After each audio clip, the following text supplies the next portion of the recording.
for differentiating instruction using digital tools, including the Recap app and digital choice boards. I'm going to try to get us home as quickly as possible. Basically, we'll start out with introductions. My name is April Lamb, and I've taught kindergarten at Parkcrest for 12 years. I have been with the I3 program for over 3 years, and before that, I was with the PTIC program. We're here with Jocelyn Martinez. She will be our moderator. If you look to the right, there is a chat box. Any questions you have, please address them to Jocelyn, and she will get you the answer as quickly as possible. Other than that, I'd like to share with you that I have 1 cart of student iPads in my room and 3 computers. So that kind of gives you an idea of the technology that is available in my classroom. Moving on. Again, if you have any questions, Jocelyn Martinez is our moderator.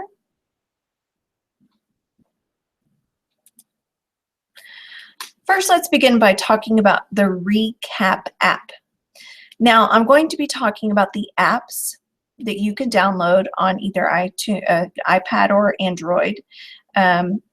These also can be found on the internet. So we will be running through them on the internet, but basically the apps and the internet will work very similarly.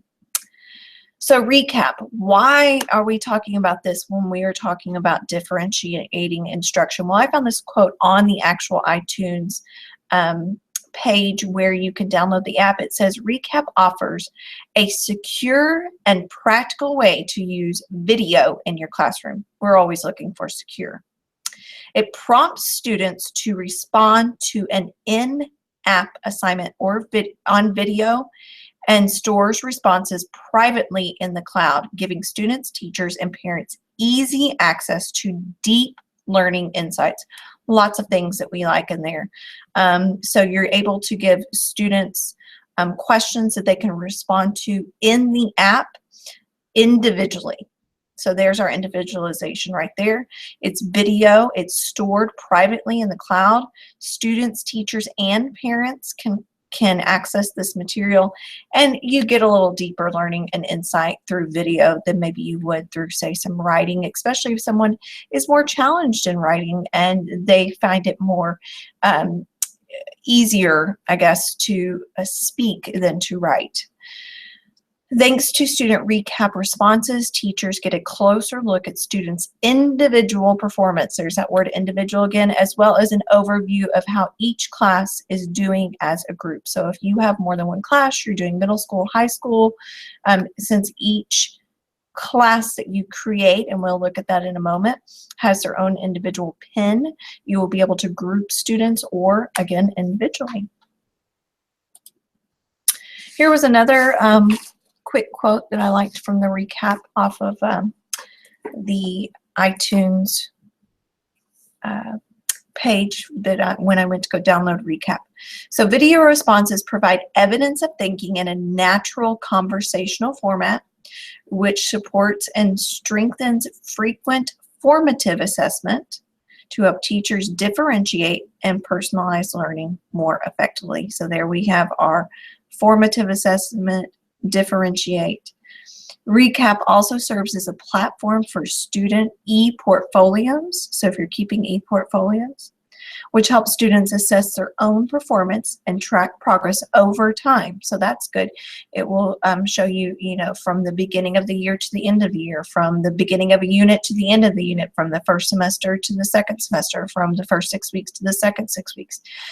Thanks to student recap responses, teachers get a closer look at students' individual performance, as well as an overview of how each class is doing as a group. This meets the IST standard of creative communicator along with several others, but this is the one that I've chosen for these two apps that one app that we will be looking at. When you sign up If you have done that already or would like to, either on the internet or through iTunes and downloading the app, there is a quick start video. I thought it was very informative, so I'd like to share it with you.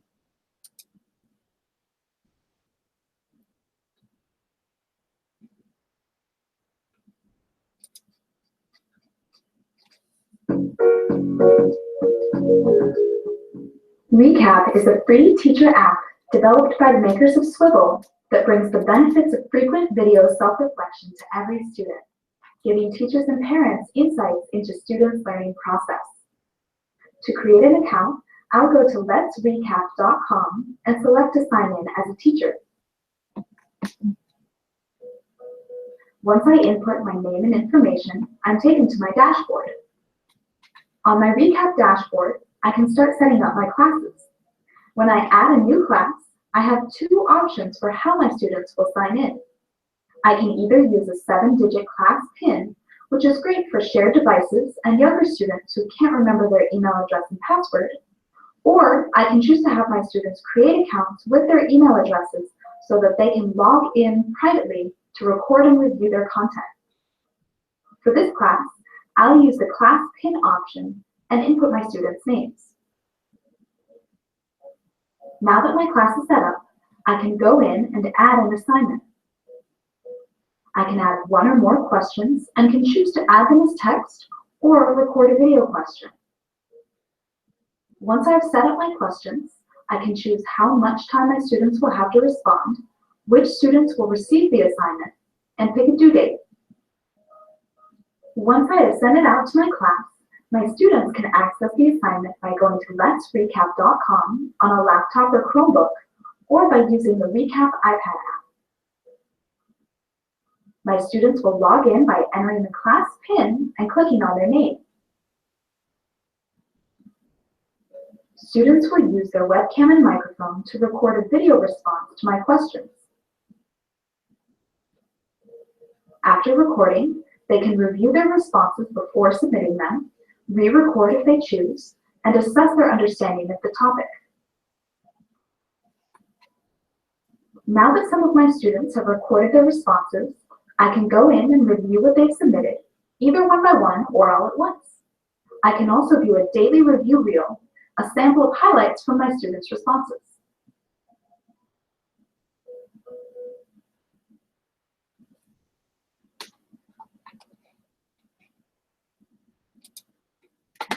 As you can see, this is a very user-friendly app.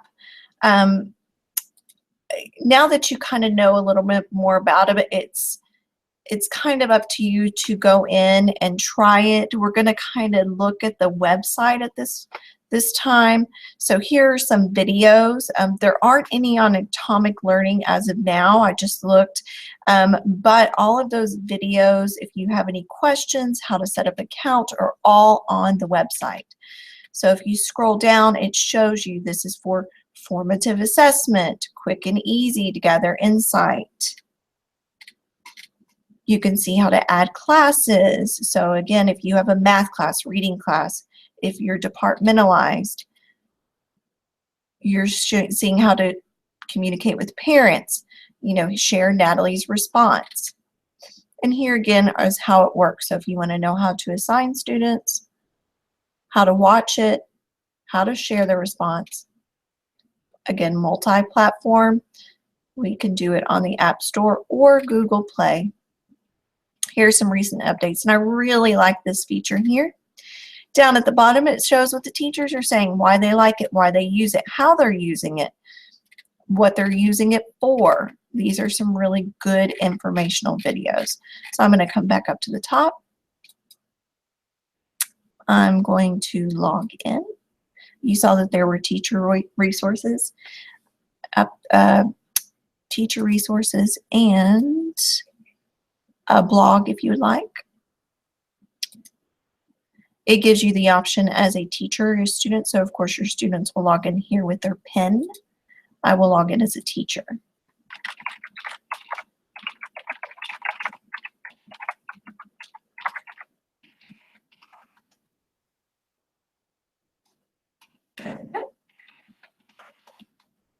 There we go. So here's my demo class of 4 students. We're kind of just looking here. It shows my name at the top, my email. Here is my demo class, and you can get your pin or you can add a new class. Add a recap. This is where I would ask my question. Being a kindergarten teacher, what is your favorite animal and why?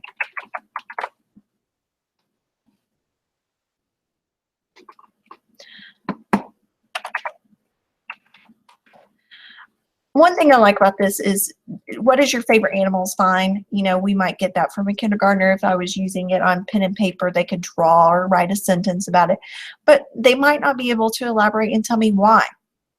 So with this, because it's in video form, of course a kindergartner can sit there and tell you, oh, giraffe is my favorite because.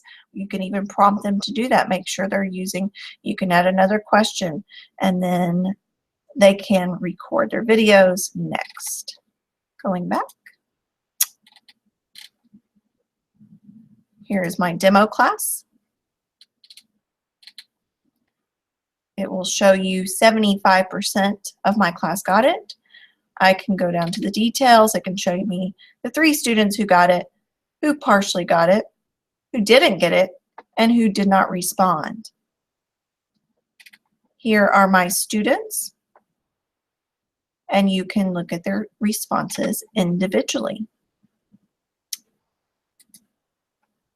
Here is her group. My favorite story goes in, and my favorite part of it is when Elsa and Anna they got back together as sisters and they could hang out with each other now since Elsa couldn't breathe for anymore since she finally loved her sister.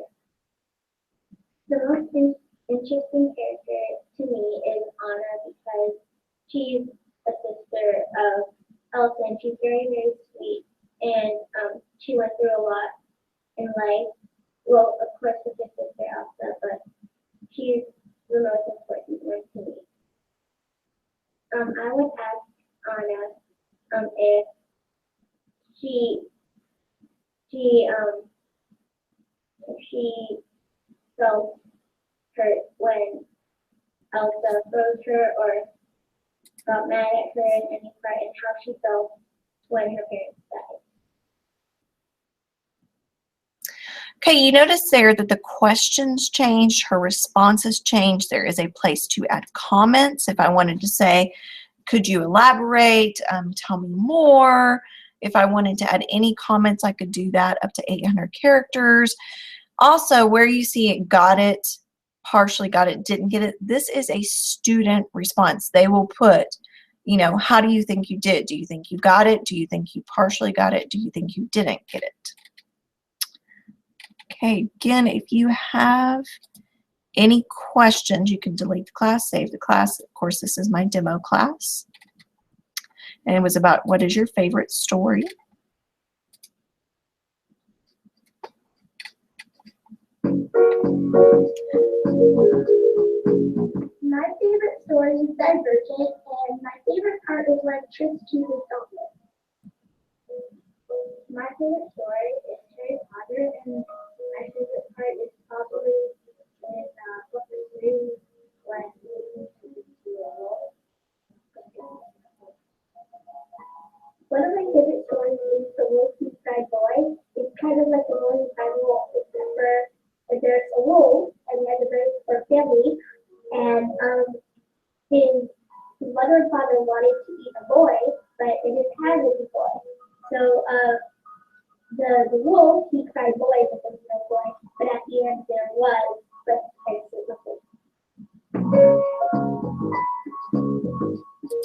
So I'm not going to play all of that, but basically what Recap does is you can either look at the students individually, or you can look at them as a group. It will create a reel for you to watch to get a snapshot of the responses. Again, we went into that you can share the responses or delete the response. And it looks like we're about 15 minutes into our presentation. So if you have any questions, please feel free to email me, go onto the website, ask Jocelyn, the moderator, in our chat box. I really encourage you and suggest to just go in, create an account to see more how it works. There's lots of good features, very user-friendly, very individualized. And I think that if you have access to a cart of iPads at your school, you'll really enjoy this. As we said, it can be private by the pen and stored into the cloud. Okay, let's move on to our next tool. I said this was an app, but it's not. It's called a digital choice board. This is something that you will create in Google Documents, or can create in Google Documents. I'm sure you could create it in a Word if you would like. This focuses on differentiation and student choice and assessment. That's why I chose this one, because it hits all three of those areas.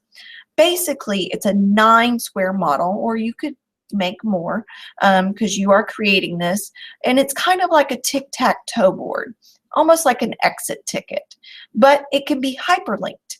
So this is how you can link it to other tools that you know about to get that more individualized response, and you'll see what it looks like on this next one. Now I'm going to tell you, I actually pulled this example from Pinterest. So they're out there, but as you can see, this is super easy to create. You can tell that I am in Google Documents. So this is a tic-tac-toe board. Like I said, the reason why it's individualized is you will have them pick 3 in a row. So diagonally up and down. It's basically a fun exit ticket. And here you can see some of the questions, write 3 questions about a story. But here you see that they have, I should say, since this was taken from Pinterest, hyperlinked it. So if the student chose this board or even created, they can create their own boards and share with others. They can click on this and it will take them to Padlet or Google Forms. These are called hyperlinks or vocabulary, whatever resource you like to do. So you may say, okay, before you leave today, you need to pick 3 of these items, whether you want them to be in a row, but 3, 2, 1, whatever you like to do. That's individualized response. They can choose what they would like to respond to, and it's an assessment because you're seeing if they really can utilize this. Like I said, one of the ideas was for them to create this. Very, very individualized. So this is one that was already created, but I also found one that was blank that you could just create yourself, fill in yourself, rather, or have them fill in. So again, this is in Google Documents. If you're not real familiar with Google Documents, you can go into Atomic Learning a whole lot like Word, but again, you can throw in those hyperlinks so it will take them to other resources. Basically, the digital choice board it's not an app, it's a tool that you will create. But the reason why you might want to use it as an assessment is because you can, they can record an audio response if they are using an iPad. I've said it that they can use it as an exit ticket. It can be used like a Kahoot quiz. Again, if you don't know what Kahoot is, super simple assessment tool, quiz tool that can also be found on Atomic Learning if you are curious about that. And students can record videos explaining their thinking, very individualized. Again, for someone who does not like to write, is frustrated by writing, being able to record their videos and explain their thinking, very individualized. In conclusion, you can differentiate using these digital tools by, if you're using Recap, and assessing students individually, you can help them reflect upon their own thoughts and ask specific questions to different students. So I may ask one question to one student and another question to another student and get individualized responses. Also, with the digital choice board, it is a differentiated product that they can create or you can create. It's an engaging learning style, but you can specify a wide level of complexities and appeal to student interests. If you have any questions, I'm going to give about 2 to 5 minutes before I end this broadcast. Mrs. Tomlinson, would you please report?